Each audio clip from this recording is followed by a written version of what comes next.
नहमदुहु व नसल्ली व नसल्लिमु अला रसूलिही करीम अम्मा बाद फ़अऊज़ु बिल्लाहि मिनश शैतानिर रजीम बिस्मिल्लाहिर रहमानिर रहीम। मुअज़्ज़िज़ सामईन, यकीन कामिल चैनल पर हम आपको खुशामदीद कहते हैं। उम्मीद है कि आप सब खैरियत से होंगे।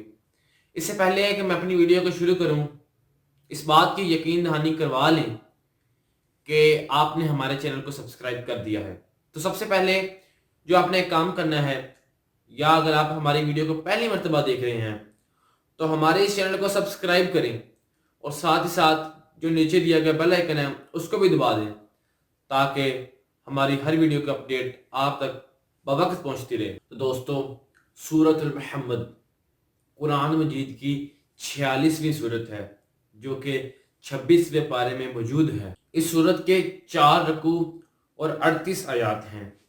और सबसे बड़ी बात कि ये सूरत हमारे प्यारे नबी खातमुर रसूल हज़रत मोहम्मद सल्लल्लाहु अलैहि वसल्लम के नाम पर है, और जिस सूरत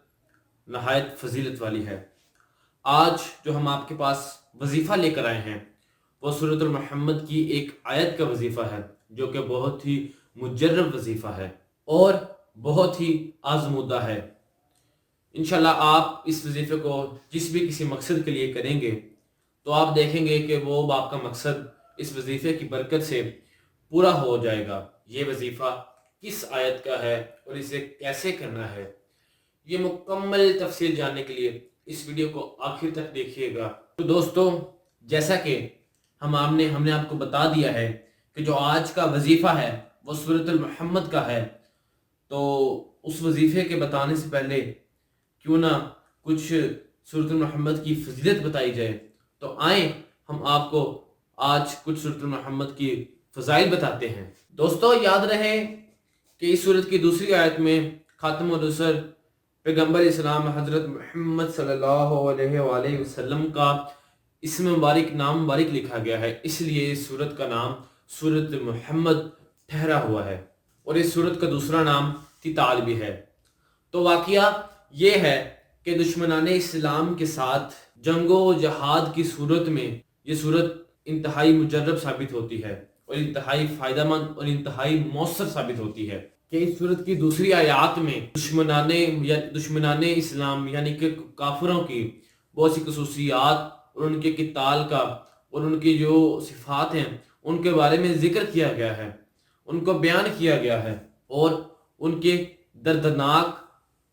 उनका जो दर्दनाक जो एंड है और उनका उखरवी जो अंजाम है, जो उनका दर्दनाक अंजाम है, उसको बयान किया गया है। इस सूरत में जो मज़ामीन बयान किए गए हैं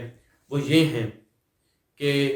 इस दुनिया में ईमान और कुफर का मसला, और इस जहान और इस दुनिया में मोमिनीन और कुफार का तकाबुल, दुश्मनों के साथ जंग और जहाद में तफसीली बहस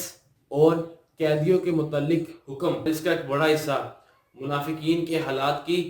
रोशनी करता है, जो कि इन आयात के नज़ूल के वक़्त मदीने में तकरीबी सरगर्मियों में मसरूफ़ थे, और एक और हिस्से में गुज़श्ता अक़वाम के इस दुनिया में क़याम और उनके अंजाम और उनके अज़ाबात की जो तफसील है वो बयान की गई है। इसके एक और हिस्से में राह खुदा में खर्च करने के लिए बात की गई है, जो कि बज़ाते खुद जहाद की एक किस्म है, जिसका नुक्ता मुकाबिल बुखल है, इसके बारे में भी गुफ्तगू की गई है। और इस सूरत की कुछ आयात में कुफार के साथ सुलह, जो कि शिकस्त और जिल्लत का मौजब बनी हुई है, और इस किस्म की सुलह से रोका गया है। तो दोस्तों, मजमूई तौर पर इस सूरत में जिस पहलू पर जोर दिया गया है वो जंग का मसला है। तो इसकी तमाम तालीमात इसी महवर में घूमती हैं, क्योंकि जब ये सूरत नाजिल हुई तो तब मुसलमानों की कुफार के साथ जंग छिड़ी हुई थी और मदीना में जंग के हालात थे, इसलिए इस सूरत में जंग के मसले को ज़्यादा बयान किया गया है। और बाज़ उलमा कुरान के मुताबिक ये सूरत जंग ओहद के बाद या उसके थोड़े से अरसे के बाद नाजिल हुई। तो दोस्तों, ये थी मुख्तसर तफसील कि अल्लाह ताला ने सूरत मोहम्मद में क्या बयान फरमाया है। तो आइए हम अब आपको आज के वजीफ़े की तरफ ले चलते हैं। दोस्तों, हम आपको बताते हैं कि आपने सूरत मोहम्मद की कौन सी आयत का वजीफ़ा करना है और किस तरह करना है। याद रहे جو آیت ہم آپ کو بتانے جا رہے ہیں وہ سورۃ المحمد کی آیت نمبر 11 ہے۔ تو دوستو، جیسا کہ آپ جانتے ہیں کہ یہ سورت بہت سے فضائل رکھتی ہے، تو اس سورت میں یہ آیت بھی بہت ہی فضیلت کی حامل ہے، اور اس آیت میں واضح طور پر کہہ دیا گیا ہے کہ اللہ تعالیٰ مومنوں کا مددگار ہے، جبکہ کافروں کا کوئی بھی مددگار نہیں اور نہ کوئی حامل ہے۔ یاد رہے،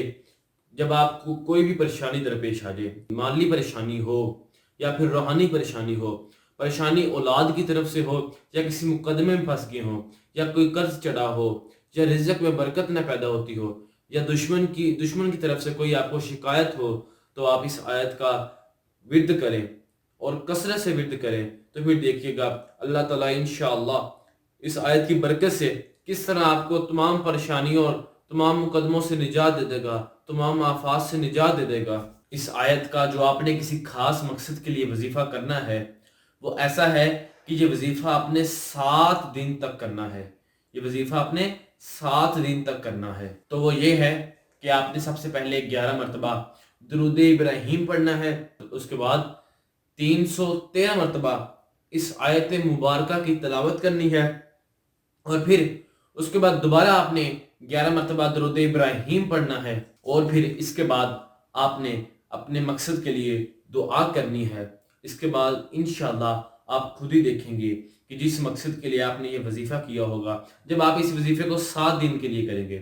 تو اللہ تعالیٰ کس طرح آپ کی مصیبت کو دور کر دے گا اور آپ اپنے مقصد میں کامیاب ہو جائیں گے۔ یہ وظیفہ بہت ہی مجرب ہے، لیکن شرط یہ ہے کہ اس کو